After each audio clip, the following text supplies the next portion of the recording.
Just kind of on the fly. I kind of want to make this a Davos Watch segment. So do we have that buffer music ready? Hopefully that...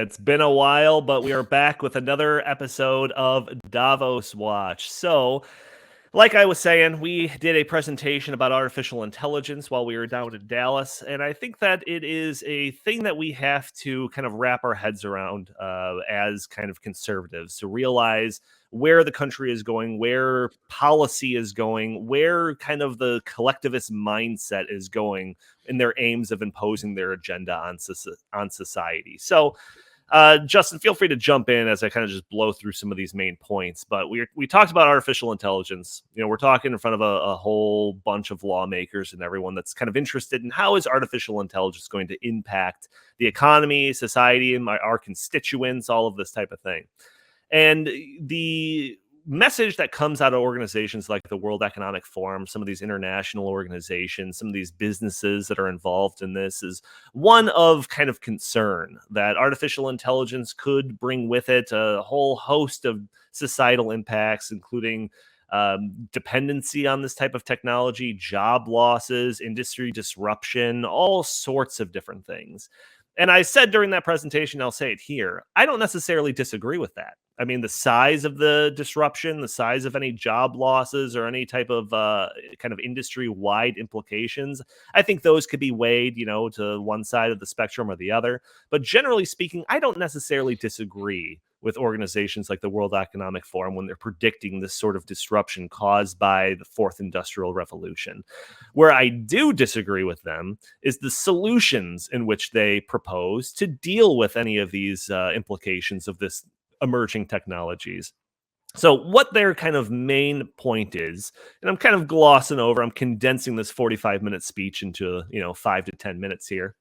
But what their solutions mainly boil down to is trying to embed their values into the foundations of artificial intelligence. That it's not enough that artificial intelligence be this objective thing that's just basically a calculator, some advanced algorithm taking in all of these inputs and deciding on conclusions by itself. No, that's where a lot of the disruptions could come from, they say. So what we need to do is embed our values directly into the foundations of this technology and make sure that artificial intelligence respects the climate, respects diversity and inclusion and equity and all of these different flowery things that you hear organizations like the World Economic Forum talk about time and time again. Justin, anything to input on kind of my glossing over the first part of this presentation so far? No, I think the evidence is overwhelming that every major form of emerging technology is being embedded with social credit scoring, ESG metrics, some sort of design that ensures that it's going to promote left-wing values. Like that's, and they know that's important because they understand how important emerging technologies are, but they also understand how badly they've failed over the past couple of decades to regulate the internet and how much they've struggled to silence speech on variety of different platforms and prevent people from selling products that they don't like and other things. And so they're making sure they're designing the future to make sure that the future is and designing the future, by the way, is a direct quote from some of these Davos people. They're designing the future so that it is a world that embraces leftism. And you won't be able to, because we're going to be also dependent on these emerging technologies, the same way we're dependent on the internet and our phones and things like that today. If they can make it set the rules right from the very beginning, put that in the foundation of these technologies and normalize that, then it's going to be virtually impossible for us to escape it later on. It's just going to be the new normal. And yeah, and we're not. It's a very clear plan. Right, and we're not reading between the lines. We're not speculating here or trying to like create some straw men. Like if you actually read their documents and listen to these people talk about this stuff, they are very direct in their aims of doing exactly what we're talking about. But you know what? You know what this shows me? This shows me that they don't have much confidence in the ideas and the policies and the proposals that they're pushing, because they have to go to such great lengths to silence any alternatives or any information that might, pop the bubble that they're trying to, keep going. So whether it's climate change, whether it's DEI, whether it's CRT or any of these things, the vaccine or just anything, they're so afraid that the other viewpoint might come out because it probably makes more sense. It's based on reason, based on logic, that they will go to any length to stifle and silence it. And the AI gives them the ability to do that on a massive scale that they could not do with, a bunch of students at Stanford, quote unquote, policing the internet. But AI is the tool that would allow them to sift through reams and reams of, communications and data to say, okay, we are going to literally silence them. And that's what I think really does bother me. Yeah, well, we have like the direct quotes of these organizations and governments talking about this aim to make sure that AI respects equity and inclusion and climate change and all of this stuff. And they talk about this. They talk about making like embedding this into the foundations of these things. We have certain quotes. I don't have them on me right here, but if you actually look up Justin Haskins' page on YouTube, you can find a kind of a dry run of presentation that he did solo. Or if you have Dark Future, you can turn to one of those chapters and see all the direct references to all of this stuff. But that's all based on the premise that they are infallible and that they are correct. And we all know that science and all these things are constantly changing.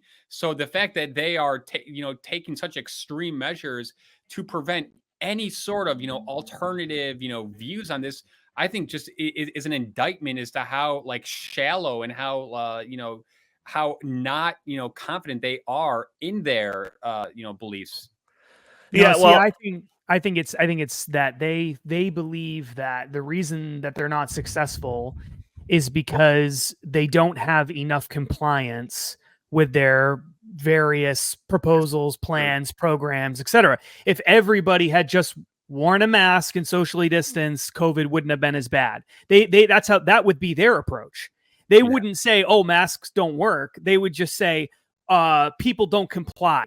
But how come it's true with almost everything? But can I ask you one quick question, Justin? But then how come, when it comes to them actually following these rules, they don't do it? We saw Nancy Pelosi flouting the mask because they're more important than we are. So, that shows me that they know that what they're doing is not actually quote unquote like for the good. If they firmly believe that, if they said I'm a climate change zealot, I will never go on an airplane, I'd be like, okay, fine, at least you're putting your money where your mouth is. But what really makes my blood boil is when they are saying, no, you must all do this stuff, but we're special and we don't have to do it, which makes me think which makes me almost know intuitively that they know that this is all a bunch of what, and they're just trying to put it on the masses under the guise, whether it's for your health or whatever.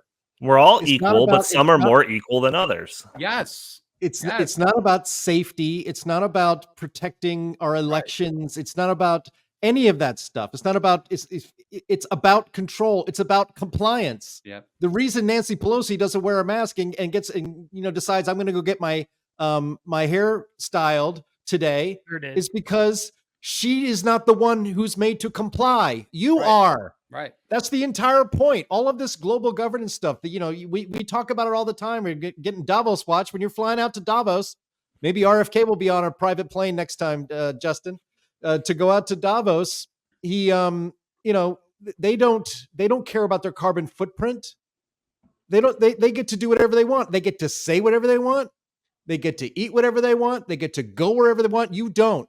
It's not about anything else except for controlling you. And the thing about artificial intelligence and frankly, the advance of technology in general in this country that I think just keeps us fatter and happier, supposedly, that we don't pay attention to these things. You mentioned it. Yep. You mentioned it, Chris, that, at 9/11, we didn't have nearly obviously this kind of technology. Social media didn't exist. People barely had smartphones. I didn't even own a cell phone at the time. when 9/11 happened. And I got one because I thought, well, geez, I would like to say goodbye to, my loved ones before I'm killed by a terrorist. That's a nice thing to have. So, so I got a cell phone, but people didn't have it. Mhm. Now this technology, it not only puts the world at our fingertips, but it puts the tyrants on our fingertips. It puts them in our hands, and And it they can, allows them access to suppress us. So, technology has gone both ways, but now in the early days of the technology revolution, it was the Wild West, and it was consumer driven, and we had freedom, and we could say what we wanted, and we could contact people. It was wonderful. Now it's turned around. The government now is in control of all of this technology, and they're using it against us. And they can do it in real time, unlike the Soviet Union, Nazi Germany. It's like they had to go take the book, burn it. I mean, it's so much easier for them to just do this in real time with the click of a button. And I think that that's why all this stuff coming out of Stanford is so worrisome, because it just shows that they don't have to go through those clunky like measures of the past where they airbrushing pictures and all that kind of stuff. They just do it in real time. Yeah, so the World Economic Forum has an artificial intelligence governance alliance. So this is all the biggest companies that are involved in this tech space that are all part of this World Economic Forum program to make sure that their missions and aims are all aligned with each other. Because, what says free market competition, having everybody in line together with these Davos elites from the World Economic Forum. The Joe Biden AI Bill of Rights thing that they released, that has all of this language in there talking about how we want to make sure that this technology allows us to promote things like equity and inclusion and all that type of stuff. I had found one thing called the Frontier Model Forum, which is an agreement between OpenAI, which is the one that did ChatGPT, and Alphabet, which is formerly Google, and one other kind of large organization in the AI space. And in their thing, they talk about how we need this frontier model forum so that we can identify and pursue, common agendas and best practices. And then in it says in there that they want to make sure that we can use our technology to fight back against climate change and other social issues like that. Yeah. So these are the things that are just built into the foundations. And Justin, you kind of mentioned it, that it's like when the internet was coming onto the scene, it was a big decentralizing force that was out there. And ever since then, the government has been trying to wrap their arms around it and constrain it to, some success and some failure. But now it's like it's almost like they are trying to get their controls over this type of disruptive technology before the toothpaste is squeezed out of the bottle. That is the whole objective over here. And the thing is that this artificial intelligence isn't just going to be writing tweets for you or whatever you're using ChatGPT for, but it's going to increasingly be the case where artificial intelligence is making decisions for banking and financial institutions when it comes to who's getting loans and based on what criteria and all the metrics that it's shifting through to ensure that that criteria is being followed. Or we talk about the justice system, when courtrooms across the country are using artificial intelligence to figure out sentencing and judging precedent. So this is a technology that is going to get more and more a part of our daily lives and the government's life and just the business life. And they want to ensure that type of artificial intelligence, it conforms to their agenda. That is what this kind of next phase of the Great Reset is. That is kind of this next phase of 21st century collectivism is. It is this thing, and it is clear as day when you read the literature from the World Economic Forum. It all boils down to fundamentally altering these systems' aims from pursuing objective reality, putting that second, and instead replacing it with subjective wants based on a political agenda. That is what these World Economic Forum people are pushing for, and that is what we're trying to push back against. Like this organization, this show, and this segment, Davos Watch, where I try to, show people that this stuff is important, that these Davos folks are talking about, and largely it goes ignored, and it goes ignored to our own peril. And that is why I want to do Davos Watch as frequently as possible. I know I've kind of left it off the last couple of weeks, but to shine a light on the ongoings of Davos and these technocratic elites across the world, see what they're doing and shine a light on it.